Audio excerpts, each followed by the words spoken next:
Okay, imagine if you could literally listen to a machine's heartbeat and figure out it was sick long before a sudden, catastrophic crash. Pretty wild, right? Well, today, we're diving into the incredibly cool world of vibration analysis. We're going to see exactly how reading a machine's pulse can literally save facilities from massive wallet-draining failures. So here's how we're going to break this down. First, we'll talk about the pulse of the machine itself. Then, we'll look at how to actually measure those machine vitals, decode the frequency, and diagnose some common machine faults. Finally, we'll wrap up with the absolute best practices for monitoring. All right, part one, the pulse of the machine. Before we start grabbing our high-tech diagnostic tools, we really need to understand what on earth we're actually listening for when we check that heartbeat. So, what is vibration? At its core, it's just the back and forth movement of a machine component around its normal resting position. And here's the thing, a little vibration is entirely normal. I mean, every rotating machine has a hum, right? The real detective work kicks in when that movement gets excessive.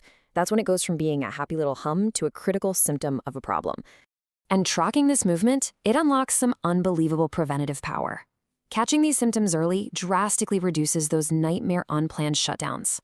It boosts equipment reliability, totally slashes maintenance costs, and honestly, most importantly, it improves safety on the floor. We are basically catching the illness way before the machine flatlines. Moving on to part two, measuring machine vitals. To be a top-notch machine doctor, we gotta know exactly which vital signs to check and what kind of stethoscopes we need to use. All right, so there are three main vital signs we monitor, and each one tells a totally distinct story. First up is displacement. This is simply how far the component physically moves from its original position, measured in microns or mils. It's perfect for low-speed machines. Then we have velocity, measured in millimeters or inches per second. This tells us how fast the vibration moves, and it's basically the gold standard for general condition monitoring. Finally, we've got acceleration, measured in Gs or meters per second squared. This measures sudden impacts or changes in speed. And let me tell you, this one is absolute magic for spotting high-frequency faults like bad bearings. Now, to actually capture these vitals, we need the right hardware. We use accelerometers. These act as our physical sensors, literally feeling the movement. We feed that data into vibration analyzers or data collectors to interpret all those complex signals. And for ultimate peace of mind, a lot of modern facilities use online condition monitoring systems to keep a watchful eye on those vitals 24/7. Okay, part three, decoding the frequency. We've got our raw vital signs, but now we have to translate them into something readable using math and spectrum analysis. The real key to making sense of all this is understanding frequency. Basically, how many times does that vibration occur every single second? It's the literal rate of the heartbeat. And the math here is surprisingly elegant. Frequency simply equals the machine's rotational speed, its RPM, divided by 60. Let's actually look at how this detective work plays out in the real world. Say we have a motor spinning at 1500 RPM. We divide that by 60, and boom, we get exactly 25 hertz. In the diagnostic world, this baseline is famously known as the 1x running speed. Pinpointing this 1x baseline is absolutely foundational. It's the first clue you need to start diagnosing almost any machine. Now, raw vibration waves, they just look like messy, chaotic scribbles. To actually make sense of them, our tools use something called FFT, or fast Fourier transform. Think of it as a translator that converts those tangled time wave signals into distinct frequency components. It's essentially a diagnostic X-ray. By plotting vibration amplitude against frequency, it lets us pinpoint exact vibration peaks. We can literally see what's failing inside the solid metal. Which brings us to part four, diagnosing common machine faults.